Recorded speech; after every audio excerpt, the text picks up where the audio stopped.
So Magic is doing an Avatar: The Last Airbender crossover, another Universes Beyond set, and everyone's talking about the four nations: water, earth, fire, and air. Look, I get it. Avatar is beloved. It's a great show. But here's my issue with this, and with Universes Beyond in general. Why are we importing other franchises into Magic when Magic already has its own elemental warrior cultures? 5 of them, actually. Each one tied to a different philosophy of survival. Each one forged in a world where dragons were the apex predators and humanity had to band together just to survive another day. I'm talking about Tarkir, a plane where clans didn't just represent colors or elements, they represented entire ways of life. Desert warriors who turned dragon scales into armor, mountaintop monks who mastered the mystical arts, jungle emperors who commanded armies of the undead, nomadic raiders who struck like lightning, and arctic shamans who could literally see through time. This is a Magic lore channel, so instead of covering a Nickelodeon cartoon being shoehorned into standard, today we're breaking down the 5 clans of Tarkir, because Magic has been doing elemental warrior cultures for over a decade with its own rich world building and storytelling. And frankly, they deserve the spotlight more than another corporate crossover. If you're here for actual Magic lore and want to see what this game's own creative team has built, hit that like button and subscribe. Let me know in the comments down below what you think about Universes Beyond, and let me know what Tarkir clan you would join. Let's dive into the world of Tarkir. Before we dive into the clans, you need to understand what Tarkir is. Imagine a world where dragons weren't just powerful, they were the ultimate threat, the apex predators, the thing that every other species had to unite against just to survive. For 1,000 years, humanity on Tarkir lived under the shadow of dragon wings, knowing that any day could be their last. So, they formed clans, not based on geography, but on philosophy, on different answers to the same question: how do we survive? Each clan centered around one of the 5 dragon aspects: endurance, cunning, ruthlessness, speed, and savagery. These weren't abstract concepts, they were survival strategies, ways of thinking that determined whether your people lived or died. And eventually, they won. The clans drove the dragons to extinction. They actually did it, united humanity and wiped out the greatest threat their world had ever known. But that victory came at a cost, because once the dragons were gone, the clans turned on each other. Without a common enemy, they all became enemies, competing for resources, territory, and dominance. That's the Tarkir we're exploring today, a world of 5 great clans, each with their own culture, their own strengths, and their own way of life. Let's meet them. The first clan is the Abzan Houses, and their philosophy is simple: family endures. Picture this: a vast desert fortress called Merrick, protecting the city of Arishan, trade routes stretching across hostile territory, warriors clad in armor made from dragon scales, literally the remains of the creatures they helped destroy. The Abzan are based on the ancient Persian Empire. They value tradition, loyalty, and perseverance above all else. When an Abzan warrior says they're loyal to the clan, they mean it absolutely, unyieldingly, without question. But here's what makes them interesting. They don't just value life, they value death equally. To the Abzan, your ancestors are as much a part of the family as the living. The past and the future are equally important, equally worth protecting. They're led by Khan Anafinza, and their symbol is the skull of the dragon, representing balance, endurance, and the ability to outlast any threat. Their colors are white, black, and green: law, death, and nature. Structure and tradition combined with the understanding that all things eventually return to the earth. Their mechanic is Outlast, the ability to grow stronger over time, to endure, and become more resilient the longer you survive. The Abzan don't rush into battle, they don't need to. They know that if they can simply outlast their enemies, victory is inevitable. Because families endure, traditions remain, and the Abzan will overcome. Now let's go to the mountains, to the lake-top monasteries where monks study the mystical arts and contemplate the nature of reality itself. This is the Jeskai Way, and their philosophy is the mind is the greatest weapon. The Jeskai are based on Shaolin monks. They live in isolated monasteries built on mountain lakes, practicing martial arts and mastering magic. They believe in something called the Way, a path to enlightenment that combines physical discipline with mental clarity. They're led by Narset, the Enlightened Master, a brilliant strategist and scholar who embodies everything the Jeskai value: wisdom, control, and the pursuit of knowledge. The Jeskai want unity. They want shared understanding.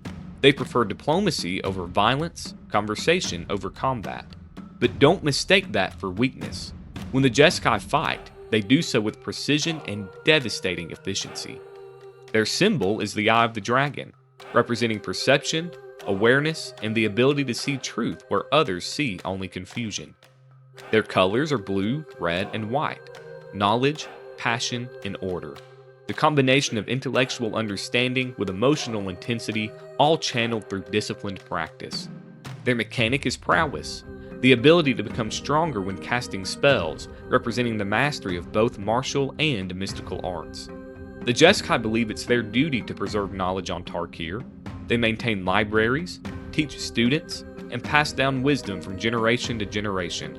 In their monasteries, they practice something called the Fires of Enlightenment, a meditative technique that pushes the mind to its absolute limits.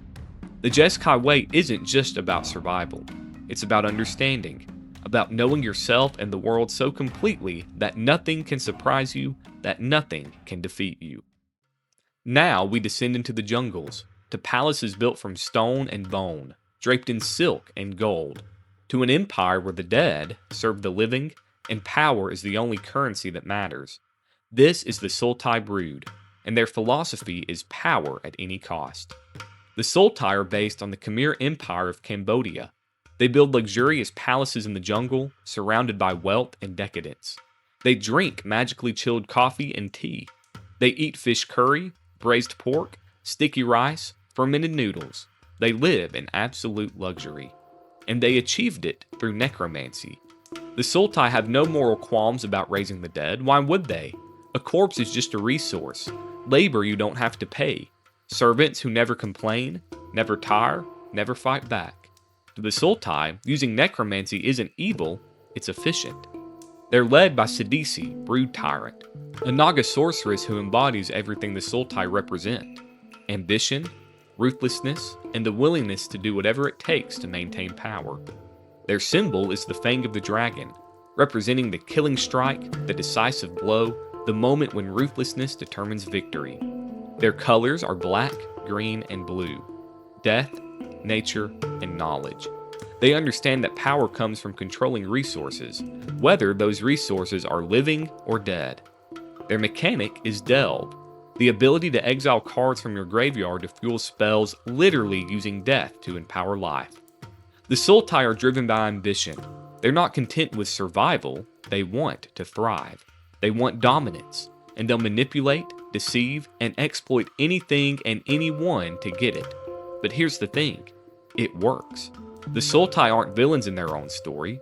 They're pragmatists who understand that in a world as brutal as Tarkir, mercy is a luxury, and power is the only guarantee of survival. Now we ride out into the steppes, where nomadic warriors on horseback conduct lightning raids across hostile territory, where there's no distinction between civilian and soldier because everyone is a warrior. This is the Mardu Horde, and their philosophy is strike fast, strike first, victory is inevitable. The Mardu are based on the ancient Mongols in feudal Japan. They don't build cities, they don't farm land, they raid, they conquer, they move. Every member of the Mardu is trained from combat from childhood. There are no non-combatants. If you're Mardu, you're a warrior, period. They're led by Zergo Helmsmasher, a brutal, efficient Khan who leads from the front and expects absolute loyalty from his warriors. Their symbol is the wings of the dragon, representing speed, mobility, and the ability to strike from unexpected angles. Their colors are red, white, and black: passion, order, and ruthlessness. The Mardu combine emotional intensity with military discipline and the willingness to do whatever the mission requires. Their mechanic is raid, bonuses that trigger when you attack, representing their aggressive, constantly moving combat style. The Mardu have a complex military structure, The Khan leads, but there's also the Dolkavan Assembly, a council that advises and makes strategic decisions. It's not pure autocracy. There's structure, hierarchy, organization. And surprisingly, the Mardu are diplomats. They make treaties with other clans to protect trade caravans from dragons and other threats, because they understand that constant warfare isn't sustainable. Sometimes you do need allies, sometimes you need to trade. But when the Mardu go to war, they do it with overwhelming speed and ferocity. They hit hard, they hit fast, and they're gone before you can mount a defense. The Mardu Horde don't ask for territory, they take it. Finally, we climb into the frozen peaks, into the harsh Arctic mountains where only the strongest survive, where shamans sit in dragon skulls and consult the time stream itself. This is the Temur Frontier, and their philosophy is nature is the ultimate teacher. The Temur are based on Siberian shamanists. They live in the harshest biome on Tarkir, frozen mountains, Arctic tundra, hostile wilderness. They don't farm, they don't build cities, they wander, they hunt, they survive off the land. They're led by Sorik Dragonclaw, a man famous for punching a bear. That's not a joke, that's literally how he got his title. He punched a bear and became Khan. Their symbol is the claw of the dragon, representing raw, primal power, the strength to face nature head-on and win. Their colors are green, blue, and red. Nature, knowledge, and passion. The Temur understand the natural world deeply, combine that understanding with shamanic wisdom, and channel it through raw, untamed ferocity. Their mechanic is ferocious. Bonuses that trigger when you control a creature with power 4 or greater, representing their connection to massive, powerful beasts. But here's where the Temur get truly fascinating. Their shamans, called Whisperers, can see through time. They sit in the skulls of ancient dragons and consult the time stream. They can glimpse the past and the future, seeing possibilities and probabilities. They learned this technique from Ugin himself, the spirit dragon, the eldest and wisest being on Tarkir. The Temur are deeply attuned to the natural order. They don't fight against nature, they work with it, learn from it, become one with it. They understand that in the wilderness there are no second chances. You either adapt or you die. And the Temur adapted. They thrived in an environment that would kill anyone else. They became the apex predators in a land of apex predators. The Temur Frontier doesn't conquer territory. They don't need to. The wilderness is already theirs. Now here's where Tarkir's story gets wild. A planeswalker named Sarkhan Vol traveled back in time over 1,000 years.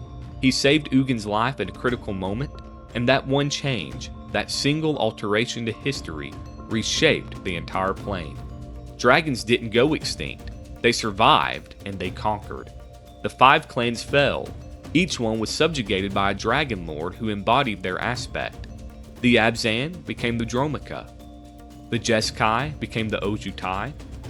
The Sultai became the Silumgar. The Mardu became the Kolagon. The Temur became the Atarka. For years, the clans existed only as echoes, shadows of what they once were, serving dragon masters. But then came the Phyrexian invasion. The new Phyrexian forces attacked Tarkir, and in that moment of crisis, something shifted. The people rose up. They killed the dragon lords, they reclaimed their freedom, and the clans returned. Not exactly as they were, things had changed far too much for that. But the spirit of the clans, the philosophies, the ways of life, those endured. Because that's what Tarkir has always been about, endurance and survival. Finding your way in a hostile world and refusing to let anything, dragons, time travel, interdimensional invasions, destroy who you are. So yeah, Avatar: The Last Airbender is coming to Magic, and that's awesome. The 4 nations are iconic.